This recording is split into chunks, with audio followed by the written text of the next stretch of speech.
पाठ 3 काबुली वाला। मेरी 5 बरस की लड़की मिनी से घड़ी भर भी बोले बिना नहीं रहा जाता।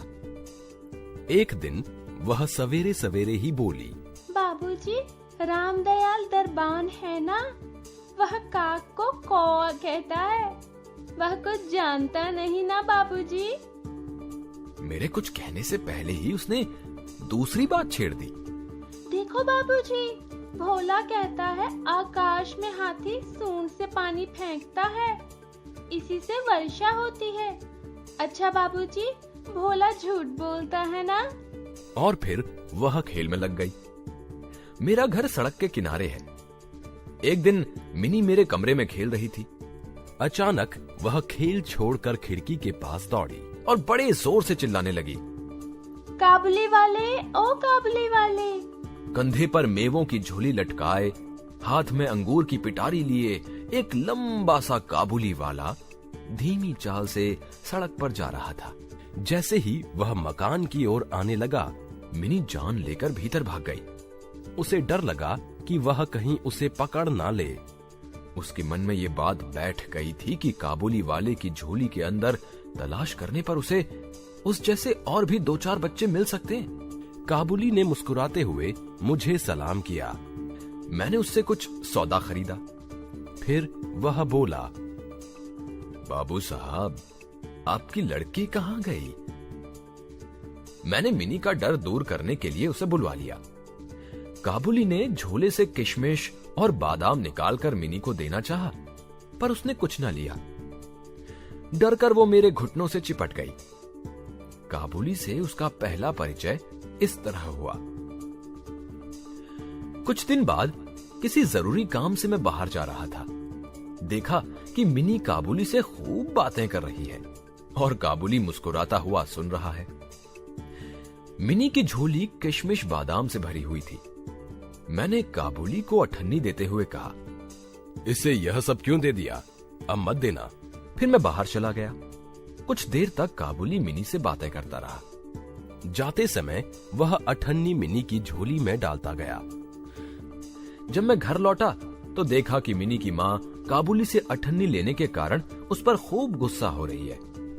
काबुली प्रतिदिन आता रहा। उसने किशमिश बादाम दे देकर मिनी के छोटे से हृदय पर काफी अधिकार जमा लिया। दोनों में रोजाना खूब बातें होती और वे खूब हंसते। रहमत काबुली को देखते ही मेरी लड़की हंसती हुई पूछती, काबुली वाले, ओ काबुली वाले, तुम्हारी झोली में क्या है? रहमत हंसता हुआ कहता, हाथी। फिर वह मिनी से कहता, तुम ससुराल कब जाओगी? इस पर वह उल्टे रहमत से पूछती, तुम ससुराल कब जाओगे? रहमत अपना मोटा घूंसा तान कर कहता, हम ससुर को मारेगा। इस पर मिनी खूब हंसती। हर साल सर्दियों के अंत में काबुली अपने देश चला जाता। जाने से पहले वह सब लोगों से पैसा वसूल करने में लगा रहता।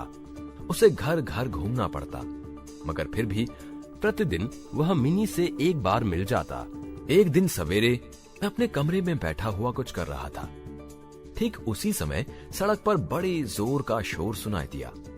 देखा तो पाया कि अपने उस रहमत को 2 सिपाही बांधे लिए जा रहे हैं। रहमत के कुर्ते पर खून के दाग हैं और सिपाही के हाथ में खून से लगा छुरा। कुछ सिपाही से और कुछ रहमत के मुंह से सुना कि हमारे पड़ोस में रहने वाले एक आदमी ने रहमत से एक चादर खरीदी थी। उसके कुछ रुपए उस पर बाकी थे, जिन्हें देने से उसने इनकार कर दिया था। बस इसी पर दोनों में बात बढ़ गई और काबुली ने उसे छुरा मार दिया। इतने में काबुली वाले कहती हुई मिनी घर से बाहर निकल आई। रहमत का चेहरा क्षण भर के लिए खिल उठा।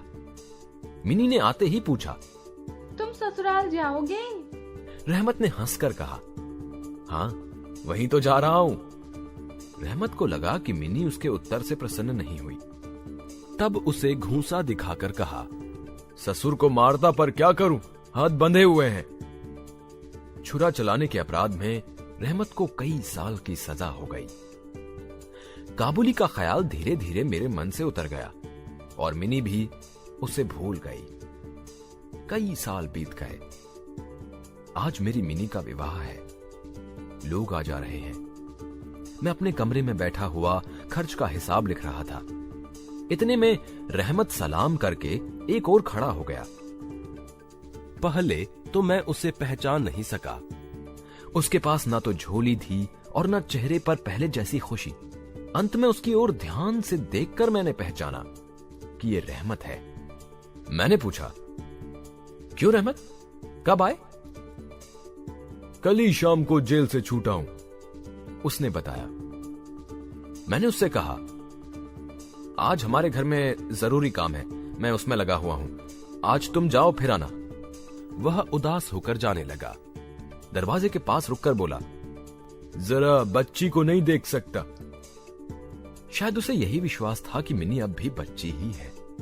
वह अब भी पहले की तरह काबुली वाले, ओ काबुली वाले चिल्लाती हुई दौड़ी चली आएगी। उन दोनों की उस पुरानी हंसी और बातचीत में किसी तरह की रुकावट न होगी। मैंने कहा, आज घर में बहुत काम है, आज उससे मिलना ना हो सकेगा। वह कुछ उदास हो गया और सलाम करके दरवाजे से बाहर निकल गया। मैं सोच ही रहा था कि उसे वापस बुलाऊं। इतने में वह स्वयं ही लौट आया और बोला, यह थोड़ा सा मेवा बच्ची के लिए लाया था, उसको दे दीजिएगा। मैंने उसे पैसे देने चाहे पर उसने कहा, आपकी बहुत मेहरबानी है बाबू साहब, पैसे रहने दीजिए। फिर जरा ठहर कर बोला, आपकी जैसी मेरी भी एक बेटी है, मैं उसकी याद करके आपकी बच्ची के लिए थोड़ा सा मेवा ले आया करता हूं। मैं यहां सौदा बेचने नहीं आता। उसने अपने कुर्ते की जेब में हाथ डालकर कागज का एक टुकड़ा निकाला। देखा कि कागज पर छोटे से हाथ के नन्हे पंजों की छाप है। हाथ में थोड़ी सी कालिख लगाकर कागज पर उसकी छाप ले ली गई थी। अपनी बेटी की इस याद को छाती से लगाकर रहमत हर समय कलकत्ता के गली कूचों में सौदा बेचने आता है। देखकर मेरी आंखें भर आई। सब कुछ भूलकर मैंने उसी समय मिनी को बाहर बुलवाया। विवाह की पूरी पोशाक और गहने पहने मिनी शर्म से सिकुड़ी मेरे पास खड़ी हो गई। उसे देखकर रहमत काबुली पहले तो सकपका गया। उससे पहले जैसी बातचीत करते ना बना।